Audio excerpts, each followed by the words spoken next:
देखिए बच्चों, मैं Alok Kumar SNIC YouTube channel पर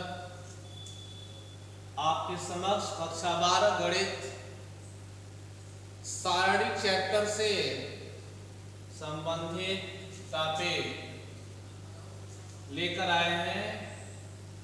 अव्युत्क्रमणीय अवयव, हालांकि इस बात को हमने आपको संभवतः बता दिए होंगे। अव्युत्क्रमणीय अवयव क्या होते हैं, इसको जानेंगे। इनकी सहायता से हम ए इनवर्स अर्थात प्रतिलोम अवयव ज्ञात करेंगे। तो देखिए, अव्युत्क्रमणीय अवयव यानी सिंगुलर मैट्रिक्स क्या होते हैं। सिंगुलर मैट्रिक्स आपके किसी वर्ग अवयव के सारणिक का मान 0 हो तो इसे अव्युत्क्रमणीय अवयव कहते हैं। क्या भाई? किसी वर्ग अवयव के सारणिक का मान यदि 0 हो तो उसे अव्युत्क्रमणीय अवयव कहते हैं।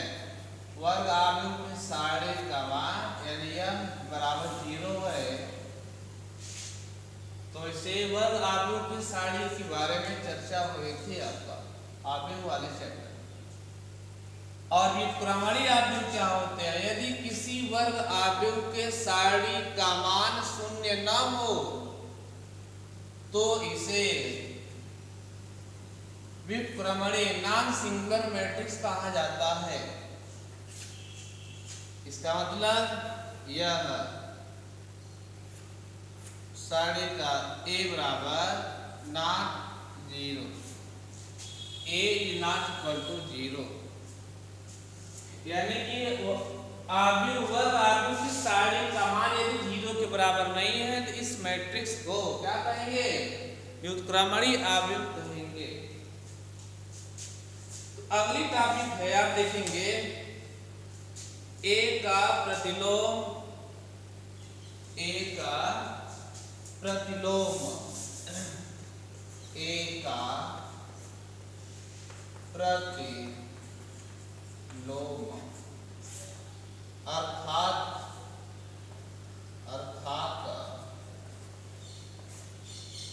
A इनवर्स ज्ञात करना, अर्थात इसको इनवर्स मैट्रिक्स के नाम से जाना जाता है। Inverse matrix. प्रतिलोम अवयव, प्रतिलोम अवयव देखिए, प्रतिलोम अवयव क्या होते हैं मैं आपको बता देता हूं। ए इनवर्स ज्ञात करने के लिए क्या जरूरी है? ए इनवर्स ज्ञात करने के लिए यानी कोई वर्ग अवयव दिया रहेगा, ए आपका वर्ग अवयव,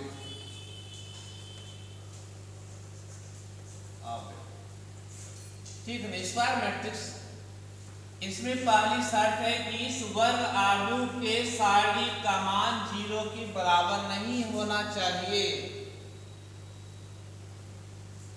तत्पश्चात यानी इसके बाद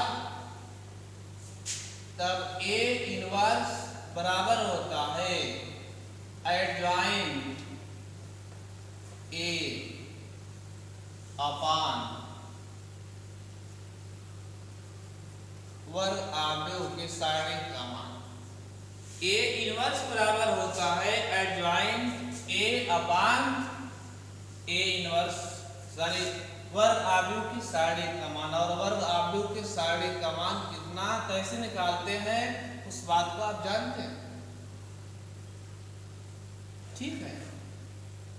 ये फार्मूला होता है A इनवर्स बराबर एडजॉइंट A अपान वर्ग अवयव की सारणी का मान। और एडजॉइंट A कैसे निकालेंगे आप?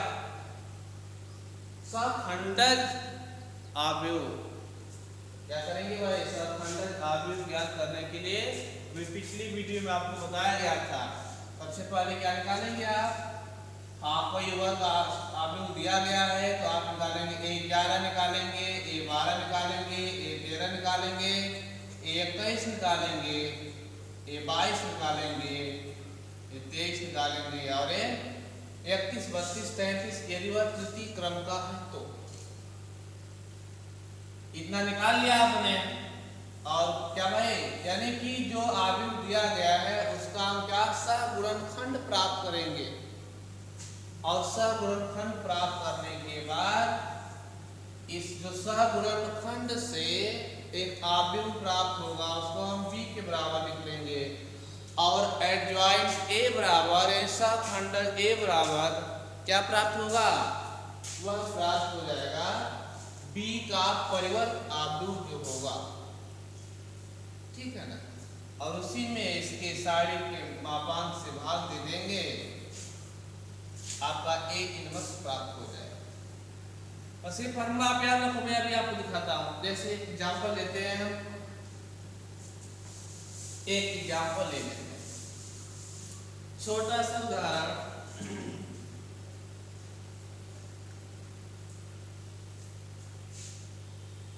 2, 3, 1 और 5 ही मैंने ले लिया बाबू, चलिए A बराबर A का मिल गया, वर्ग आव्यूह। इस वर्ग आव्यूह की दे दिया कि दिया गया है वर्ग आव्यूह है, इसका आप क्या ज्ञात करिए, A इनवर्स ज्ञात करना है, ज्ञात कीजिए, ज्ञात कीजिए। तो हम निकालेंगे A11, ठीक है ना। सबसे पहले आप इसको निकाल लीजिए, साड़ी का मान ज्ञात कर लेंगे, कितना होगा, A आप ले लेंगे, ये गुणा कर लेना होता है इसका, 2 5 10 माइनस 3 कम 3 प्राप्त हो जाएगा। ये कितना मिला, घटा लेंगे 10 में से 3 7 मिलेगा, 7 मिला। तो आप देख रहे हैं यहाँ पर क्या यह साड़ी A का मान कितना आ गया, 7 है, जो बराबर नहीं है 0 के, अतः यह क्या है, व्युत्क्रमणीय आव्यूह है, अतः यह क्या है, व्युत्क्रमणीय आव्यूह। यदि कोई भी आव्यूह वर्ग आव्यूह जो है वह व्युत्क्रमणीय आव्यूह होगा तभी हम उसका A इनवर्स ज्ञात कर सकते हैं, अन्यथा नहीं। क्लियर। जब यह व्युत्क्रमणीय आव्यूह है तो हम इसका निकालेंगे साढ़े A के अवयवों का सहगुणनखंड,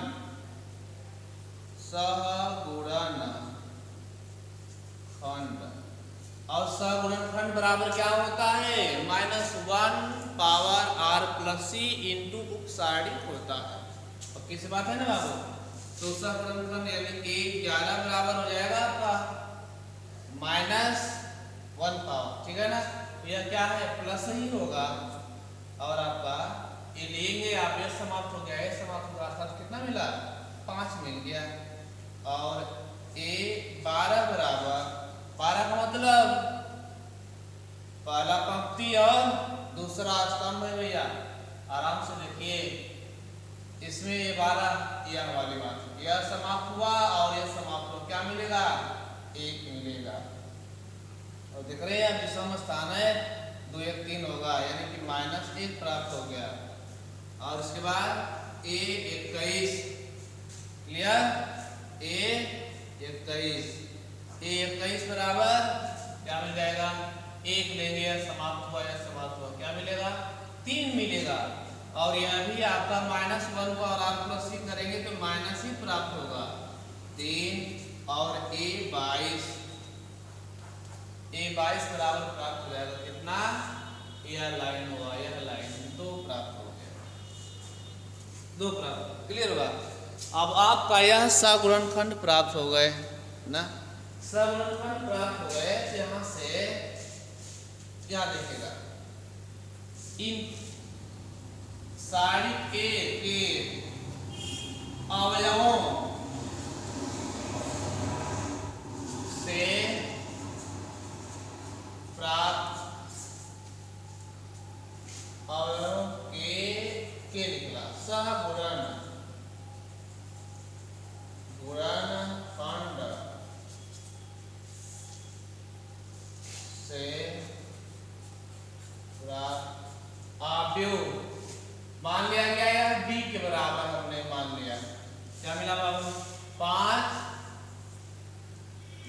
1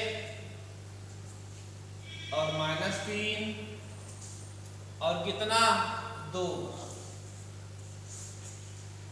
ये देखिएगा मिला ना। अब हम एडजॉइंट ए निकालेंगे। एडजॉइंट ए बराबर क्या होगा, बी का परिवर्त अवयव अर्थात बी डैश, और बी डैश निकालेंगे तो क्या मिलेगा, बोलिए बाबू, बदल जाएगा ना, पंक्ति हो जाएंगे स्तंभ में, 5 -1 और -3 2 प्राप्त हो गया। क्लियर, ठीक, एडजॉइंट आपका निकल गया।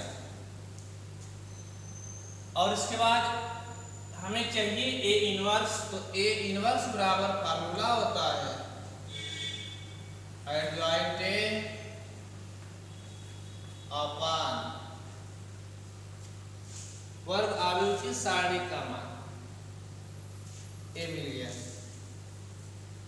क्लियर, ठीक। अब चलिए बाबू, ए इनवर्स बराबर एडजॉइंट ए की वैल्यू रख लो आप, यही है 5 -3 और -1 और यह 2 और 1/, यह है तो 1/, इसका मान कितना हो जाएगा, मान इसका ए यहाँ पर 7 1/7 निकल गया ए इनवर्स।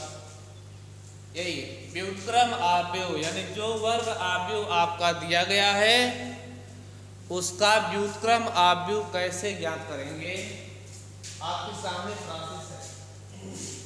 सबसे पहला काम देखेंगे कि यह वर्ग अवयव आपका व्युत्क्रमणीय अवयव है कि नहीं। व्युत्क्रमणीय अवयव ज्ञात करने का मतलब उसके सारणी का मान निकालेंगे, वह 0 के बराबर नहीं होना चाहिए। जब यह 0 के बराबर नहीं होगा तो इसके सहगुणनखंड प्राप्त करेंगे। सहगुणनखंड प्राप्त करने का मतलब 11 12 21 22 है, 2 क्रम का है इसीलिए इतना ही। 3 क्रम का होता तो आगे भी निकालते 31 32 33 निकलता। और इनसे प्राप्त एक अवयव मान लिया गया कि बी है, बी मिला। अब एडजॉइंट निकालेंगे सहखंडज अवयव ए का, तो इसका परिवर्त अवयव होता है, ये मिला। और ए इनवर्स बराबर फार्मूला होगा एडजॉइंट एन सहखंडज अवयव ए अपन सारणी का मान। बस यहाँ लास्ट हो जाएगा। ए इनवर्स आपने ज्ञात कर लिया। ए इनवर्स बड़ा इंपॉर्टेंट, ये अधिकतर सवालों में श्योर इसका प्रयोग होगा है, ये आप जानिए। ये छोटा सा फटाफट आपने कर लिया, 3 क्रम वाले में थोड़ा सा काम बढ़ जाएगा, ठीक है ना, एक एक स्टेप बढ़ जाएंगे। तो इस तरह से आपका आप ज्ञान कर सकते हैं ए इनवर्स। क्लियर है, ए इनवर्स निकाल लीजिए आप, इस तरह से निकल जाएगा। अभी हम आपको आगे बताते हैं। देखिए, यदि आपसे कहा जाए सिद्ध कीजिए कि यह दिया गया वर्ग अवयव व्युत्क्रमणीय अवयव है, क्या भाई, व्युत्क्रमणीय अवयव है, नॉन सिंगल मैट्रिक्स, तो इसको दिखाएंगे। आप दिखाइए, कैसे दिखाएंगे आप, क्या करेंगे, इस सारणी जो वर्ग अवयव है इसके सारणी का आप क्या करेंगे, मान ज्ञात करेंगे। तो आप मान निकालेंगे तो क्या मिलेगा, चलिए भाई 2 लेंगे। देखिए इसका मान कैसे निकालते हैं, 2 ये लाइन समाप्त हो गई ना, यह सब गुणा कर देंगे, 3 चौका 12 -1 में 9 का 9 1 9, फिर पुनः -1 लिखा जाएगा, 1 ये लाइन गायब हो गई, यह भी गायब हो गई, 4 में 4 का 16 -9 का 6 में 6 और 9 का 12 कर लेंगे, 9 का 54 ये मिल गया। और फिर उसके बाद धन 7 आता है, धन 7 हो जाएगा, ब्रैकेट में ये लाइन समाप्त हो गई, 4 × 4 और माइनस कितना 6 18 मिल गया बाबू। ठीक है, आगे बढ़िए। यह 2 और 12 में से 9 निकाल लेंगे, कितना मिलेगा? 3 3 आ गया, माइनस माइनस ही है। और यहाँ 54 में से निकाल लेंगे 16। अब यह देखेंगे माइनस ही प्राप्त होगा, या -1 गुणे कितना मिला? 14 में से 6 निकाल लेंगे बाबू, 8। सही है, कोई आपत्ति नहीं। यहाँ क्या दे दिया राशि इसको? 4 में से चला गया, 3 मिल गया, -38 मिल गया। ठीक है ना? और प्लस यहाँ 7 और गुणे माइनस, यह भी प्राप्त होगा। 18 में से 4 निकल गया, 14 प्राप्त होगा। और यह कितना मिला? 2 3 6 और माइनस माइनस प्लस हो गया, कितना? प्लस, क्या बाबू? 38। और यह माइनस, ठीक है, आपका 7 4 28 और 7 कम 7 2 9, 98। इनको जोड़ लेंगे, जोड़िए तो यह 6 जोड़ेंगे 8 में, तो 8 से 14 मिला, और 3 1 4 मिल जाएगा, -98 हो गया। अब यह भी घटाएंगे, 8 में से 4 गया 4, और 5 में सॉरी 9 में से 4 गया 5, ये मिल गया -54। ऐसे मिला ना, क्या? साड़ी का मान मिल गया -54। क्या लिखेंगे? जो बराबर नहीं है 0 के, जो बराबर नहीं है किसके बाबू?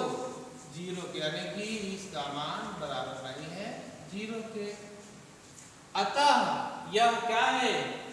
यह व्युत्क्रमणीय अवयव है, व्युत्क्रमणीय अवयव सिद्ध हो गया। ये प्रूव करना था आपको कि सिद्ध कीजिए कि यह एक व्युत्क्रमणीय अवयव है। आपने दिखा दिया इसके साड़ी का मान जो है 0 के बराबर नहीं है, अतः यह क्या है? व्युत्क्रमणीय अवयव। हाँ, ऋण हो सकता है, धन हो सकता है, लेकिन 0 नहीं होना है। तो आगे देखिएगा, इसमें एक पॉइंट की बात आप यह भी लिख सकते हैं, जब यह 0 नहीं आया आप लिख सकते हैं यहाँ पर, यानी इस तरह से आया ना, आपका आया 0 नहीं, तो लिखेंगे A इनवर्स। अतः अभी यहाँ तक सिर्फ करना था, व्युत्क्रमणीय आपने कर दिया। यदि हमें A इनवर्स ज्ञात करना, अब दे दे कि इसी का A इनवर्स ज्ञात कीजिए, क्या करना होगा? यह दिखाना होगा यह 0 नहीं है, अतः A इनवर्स ज्ञात कर सकते हैं। अगर ऐसा नहीं होता ना, अव्युत्क्रमणीय कर सकते हैं, अव्युत्क्रमणीय हो जाता तो लिखते कि इसका A इनवर्स ज्ञात नहीं कर सकते हैं, तो वही काम करना पड़ेगा। ठीक है ना? इसके सगुणनखंड ज्ञात करेंगे, और उसके बाद A11 A12 A13 21 22 23 31 32 33 ज्ञात करना हो, और जो भी सगुणनखंड प्राप्त होंगे उससे हम एक अवयव बनाएंगे, वह B के बराबर मानेंगे, और B का परिवर्त अवयव निकालेंगे, उसी को एडजॉइंट A माना जाएगा। और एडजॉइंट A में इसका मान जो भी आया था कितना? -54 -54, उससे भाग लगा देंगे, इसका A इनवर्स बड़ी आसानी के साथ ज्ञात कर सकते हैं। क्लियर है ना? चलिए ठीक है बाबू, आगे हम आपसे मिलते हैं अगली टॉपिक लेकर।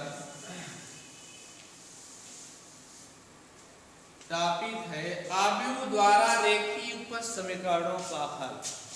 क्या है? अवयव द्वारा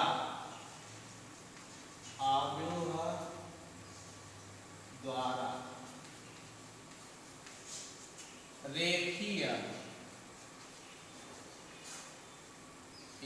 समीकरणों का हल।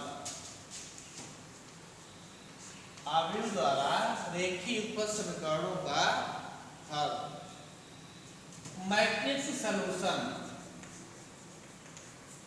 Matrix solution of linear equation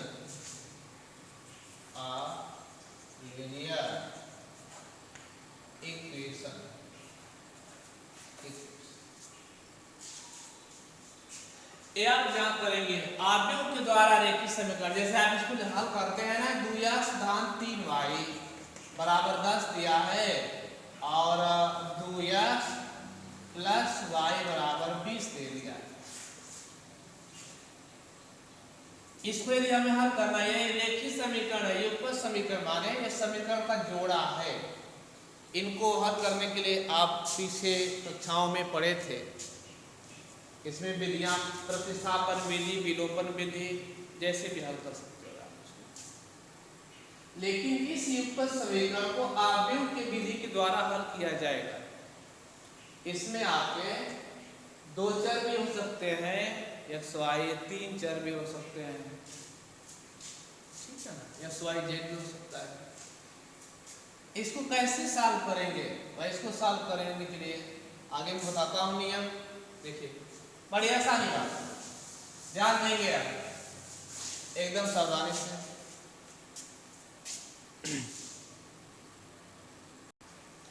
हाँ देखिए आपके सामने ये 2 युग्मक समीकरण है, इसका आव्यूह विधि से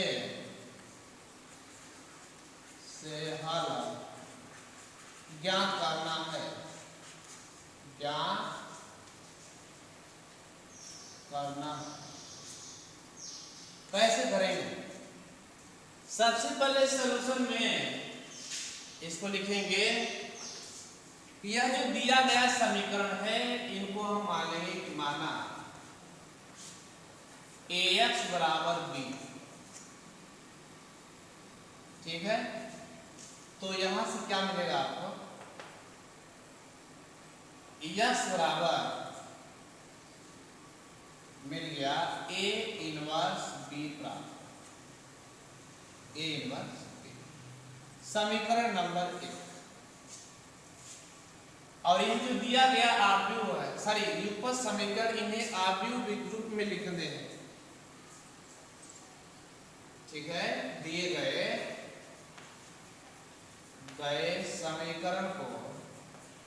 समीकरण को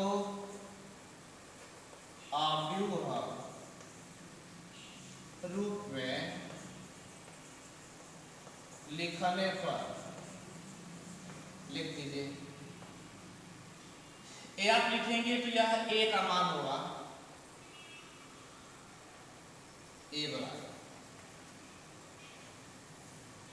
यह जो मान है x के साथ 2 और 3 और यह भी 5।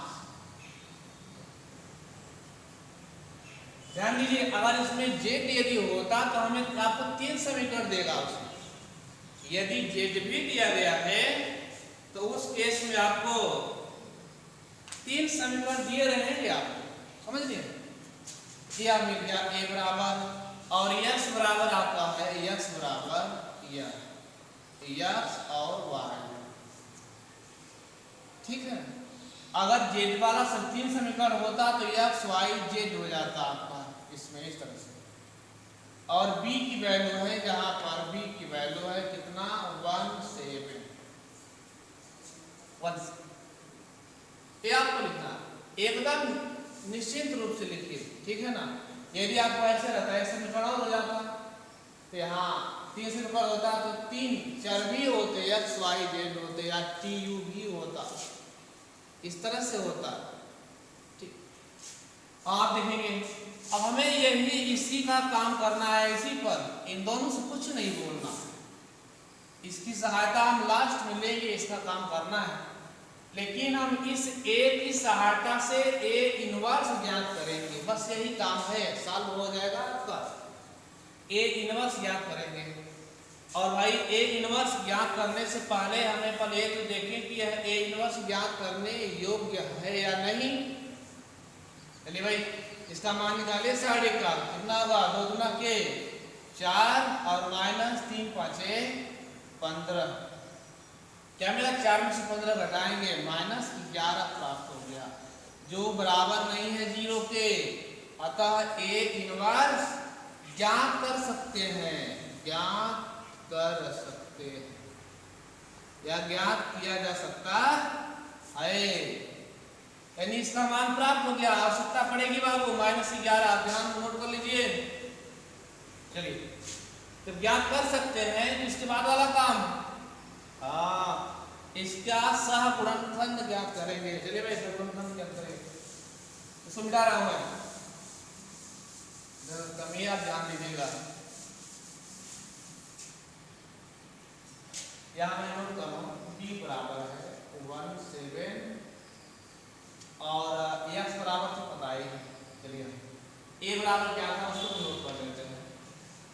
a बराबर था कितना? 2 3 5 2 3 5 इतना ही था, ठीक है। a इसका मान तो निकाले लिए क्या? -11।